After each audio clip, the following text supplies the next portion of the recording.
It's kind of wild when you think about it. This huge global war, the Seven Years' War, didn't really just explode overnight with a formal declaration. No, not at all. It was much more of a slow burn, wouldn't you say? Especially over in North America. Right, the 1750s. The British and French were already, well, jostling for position, weren't they? Over territory. Definitely. And you had those French forts starting to pop up in the Ohio River Valley. That was a clear signal. A signal to the British that, hey, your push westward, we're blocking it. Exactly. And this wasn't just lines on maps. We're talking actual clashes. George Washington, a young officer then. Yeah, him. Later quite famous. Right. He led a militia in 54. There was that ambush at Jumonville Glen, and then his surrender, Fort Necessity. Small incidents, maybe, in the grand scheme, but they were like sparks. Precisely. Sparks in North America hinting that something much, much bigger was coming. So those skirmishes were definitely setting the stage. But what really flipped the switch, dragged Europe into it wholesale, was this diplomatic revolution in 56. Oh, yeah. That was a massive shakeup. Completely turned old alliances on their head. France and Austria, enemies for ages, suddenly? But not. Well, the focus shifted. Prussia, under Frederick the Great, had Silesia, which he'd taken from Austria. Austria wanted it back. My. Badly. And Britain. Britain was worried about its Hanoverian territories, so it teamed up with Prussia. And Austria, seeing its chance, did the unthinkable. Allied with France. Allied with France. Oh, yeah. It's an old arch rival. You can just imagine the diplomats adjusting to that. Must have been some awkward meetings. So these new teams form, and suddenly the fighting in America looks like it's about to go global. But the official war declaration, that happens somewhere else entirely. That's right. Not North America, but the Mediterranean. France gathered a big fleet at Toulon. Okay. And they went for Minorca, a key British naval base. Control of the Med, really. And the British wouldn't just let that happen. They sent a fleet. They did. Tried to relieve the island, but it didn't go well. The Battle of Minorca, 1756. The French one. They did. Captured the island. It was a pretty major blow to British prestige. Huge public anger back home. And that was the trigger. That was the direct trigger. The failure at Minorca led Britain to formally declare war on France, May 17th, 1756. Almost 2 years after Washington's surrender at Fort Necessity. Exactly. 2 years of unofficial fighting, and then finally the formal declaration that kicks off the European war proper. Okay, war's official. Everyone's looking for an edge. And Frederick of Prussia, he doesn't wait around, does he? No, Frederick was never one to sit still. August 56, right after Britain's declaration, he makes his move. He figures Austria and France are coming for Silesia anyway. Precisely. Fear of a combined invasion. So he decides best defense is a good offense, preemptive invasion of Saxony. Saxony, kind of caught in the middle geographically? Very much so. Frederick wanted to neutralize Saxony, use its resources, and ideally push on into Bohemia for winter quarters. Put pressure on Austria. Ambitious plan. And the Prussians just marched in. Pretty much. It was fast. 3 columns. The Saxons, the Austrians, they were caught off guard. Dresden fell quickly. But Frederick's confidence maybe got ahead of him a bit. That Battle of Lobositz, October 56, that wasn't smooth sailing. No, Lobositz was a wake-up call. He seriously underestimated the Austrian army under General Braun. How so? Well, he got outmaneuvered. His artillery wasn't as effective as he expected, and there was confusion. Apparently, he even ordered fire on his own retreating cavalry by mistake. Wow. Frederick the Great making a blunder like that. It happens. Some accounts even say he briefly left the field himself, leaving General Keyes in command. So not quite the crushing victory he might have claimed. Technically, the Prussians held the ground to the end. But yeah, the victory claim was optimistic. It was messy, costly, and occupying Saxony, forcing their captured soldiers into the Prussian army. Oof. That couldn't have gone down well elsewhere in Europe? Not at all. Huge outrage. It just hardened the coalition against him.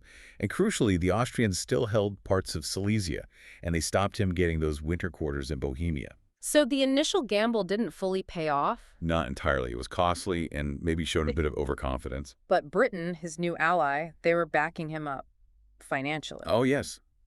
Britain started shipping supplies and, crucially, money, subsidies to keep Prussia fighting. And they also started putting together that army in Germany. Right, the combined force to protect Hanover under the Duke of Cumberland. Exactly, to guard Prussia's western flank, or try to. So, a messy start to the declared war. No quick knockout. And 1757, things got even more intense. Absolutely. Frederick wasn't deterred. Spring 57, he invades Bohemia again. wins the Battle of Prague. Another victory, A but... very costly one, heavy casualties. Mhm. And the Austrians retreated into Prague, forcing a siege. And sieges can be tricky. The Austrians weren't just going to sit there. No, Marshal Daun gathered a relief army. Frederick had to split his forces, maintain the siege, and deal with Daun. Stretching yourself thin. Too thin. The result was the Battle of Kolin, June 57. Frederick's first major defeat in battle. Big blow.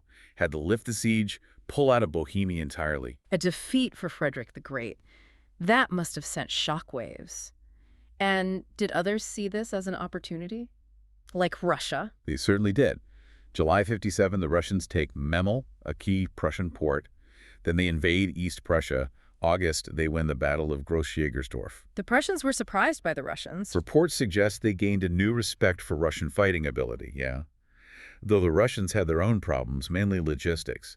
Supply lines were stretched thin, so they couldn't immediately push on to Königsberg. And it wasn't just Russia piling on. No. Sweden declared war too, invaded Pomerania, and then a huge blow in the west. What happened there? The main Hanoverian army under Cumberland was defeated by the French. They signed the Convention of Klosterzeven. Which basically took Hanover out of the war. Effectively, yes. Left Prussia's western flank totally exposed. Things looked incredibly bleak for Frederick right then. Surrounded. Dire straits. But then, Frederick pulls off something incredible. A major turnaround. Just when things looked hopeless. November 57, Battle of Rossbach. He smashed a combined French and Imperial army, completely routed them. A stunning victory. Against the odds. Very much so. And then, barely a month later, December 57, the Battle of Leuthen. Leuthen, that one's famous. Considered by many, including Frederick himself, his masterpiece. He defeated a much larger, very professional Austrian army through brilliant maneuvering. Wow. Rossbach and Leuthen back to back. That must have saved him. Absolutely saved Prussia. Reestablished his military reputation almost overnight.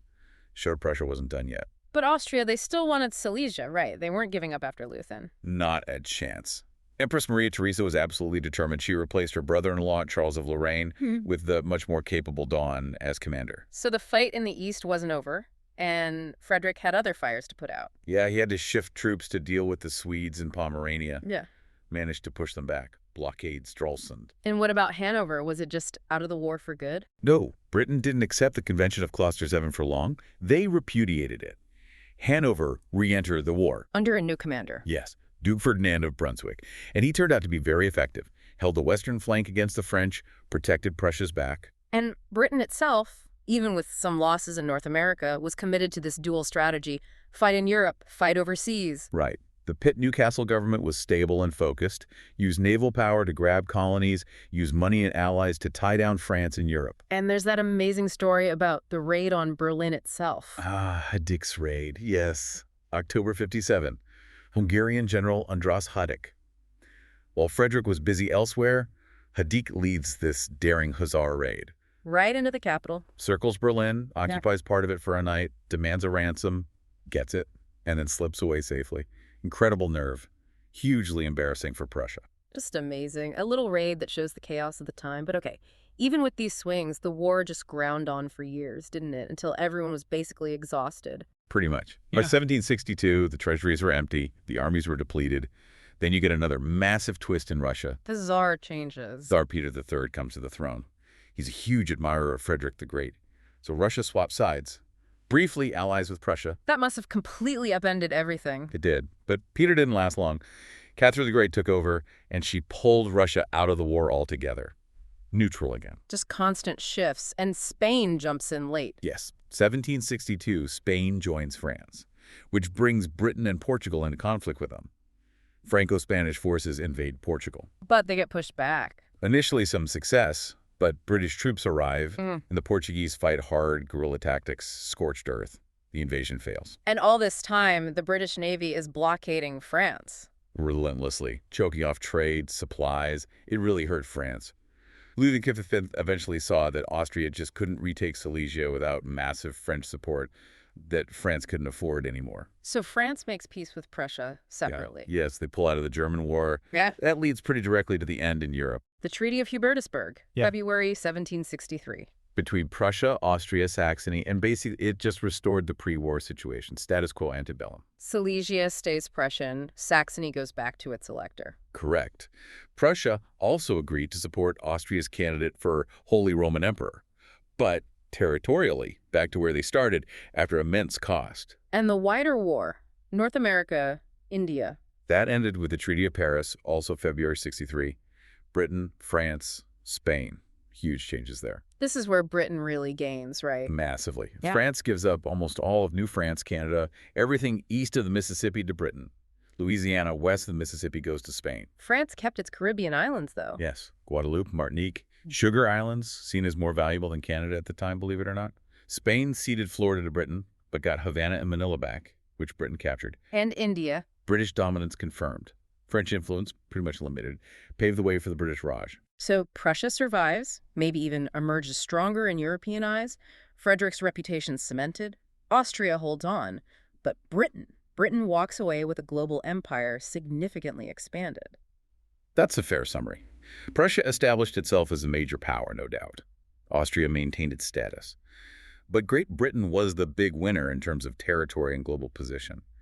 France lost heavily overseas. It's staggering. A conflict starting with frontier disputes in America spirals into this worldwide struggle, redrawing the map. It really shows how connected the world was becoming. Absolutely. Local issues escalating onto a global stage. And the cost, the human cost, the financial cost for everyone involved was just immense. Makes you think, doesn't it? Beyond the treaties and borders, how did this massive, bloody conflict fundamentally change the way nations saw themselves and each other? What seeds did it plant for the revolutions and wars still to come? That's the lingering question, isn't it? How did surviving such a brutal, globe-spanning war reshape the ambitions and fears that would drive the next century? Something profound definitely shifted.